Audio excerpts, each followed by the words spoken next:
Hello everyone, क्या आपको भी ऐसा लगता है कि इलेक्ट्रिक व्हीकल क्लाइमेट क्राइसिस का सॉल्यूशन है या फिर सिर्फ ये एक नया ट्रेंड है जिसके बारे में बहुत सारी ऐसी बातें हैं जो हमें नहीं पता है। आज के इस वीडियो में हम इलेक्ट्रिक व्हीकल की पूरी कहानी को जानेंगे, उससे प्रोडक्शन, उससे होने वाली इमिशन और सबसे इम्पोर्टेंट भारत में इसकी फ्यूचर।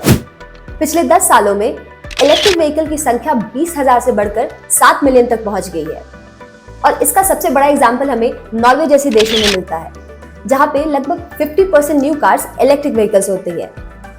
वहां की गवर्नमेंट ने तो यहां तक ऐलान कर दिया है कि वो 2025 के बाद से पेट्रोल और डीजल की गाड़ियों की बिक्री को बंद कर देंगे। लेकिन भारत की तस्वीर थोड़ी अलग है। हमने 2030 तक 30% व्हीकल्स को इलेक्ट्रिक बनाने का लक्ष्य रखा है, पर क्या ये इतना आसान होगा? आगे के वीडियो में हम इसके बारे में बात करेंगे। ईवीज की संख्या बढ़ाने के लिए सबसे इंपॉर्टेंट चीज होती है बिजली। भारत को अगर अपने 30% के लक्ष्य को 2030 तक पूरा करना है तो हमें अभी के मुकाबले लगभग 50% ज्यादा बिजली की जरूरत पड़ेगी। पर यहाँ पे एक और ट्रिक है।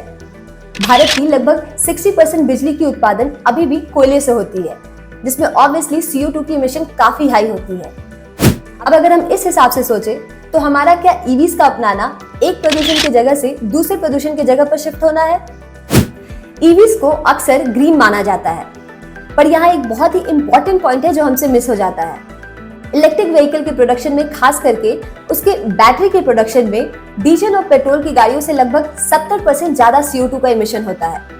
इसके पीछे का कारण है लिथियम, कोबाल्ट और निकल जैसी रेयर मेटल्स की माइनिंग और प्रोसेसिंग। ये बात आपको इन डेटा पॉइंट से बिल्कुल क्लियर हो जाएगी। एक इलेक्ट्रिक व्हीकल के प्रोडक्शन में लगभग 5 से 15 टन का CO2 इमिशन होता है, जबकि एक ICE व्हीकल के प्रोडक्शन में लगभग 7 टन CO2 इमिशन होता है। एक औसत इलेक्ट्रिक व्हीकल को लगभग 40,000 से 70,000 किलोमीटर तक चलना पड़ता है ताकि वो अपने प्रोडक्शन के टाइम हुए एक्स्ट्रा CO2 इमिशन की भरपाई कर पाए।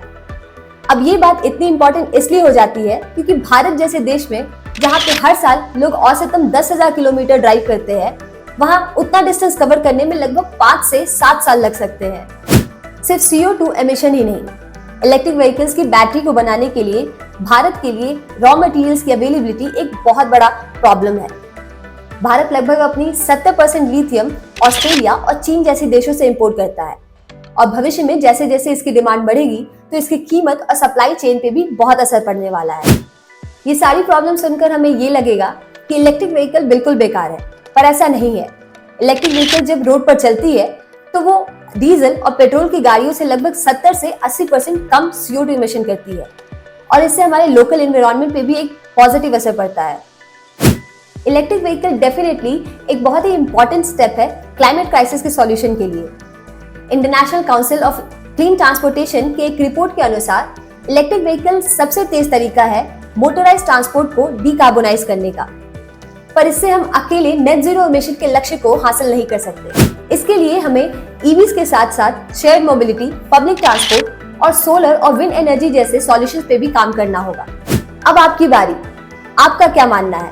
क्या इलेक्ट्रिक व्हीकल सच में क्लाइमेट क्राइसिस का एक सॉल्यूशन है या फिर ये एक सिर्फ ट्रेंड है? अपने व्यूज हमें कमेंट सेक्शन में जरूर बताइए। अगर आपको ये वीडियो पसंद आया तो प्लीज इसे लाइक एंड शेयर करें और हमारे चैनल को सब्सक्राइब करें। मैं मिलूंगी आपसे अगले वीडियो में, तब तक के लिए बाय बाय।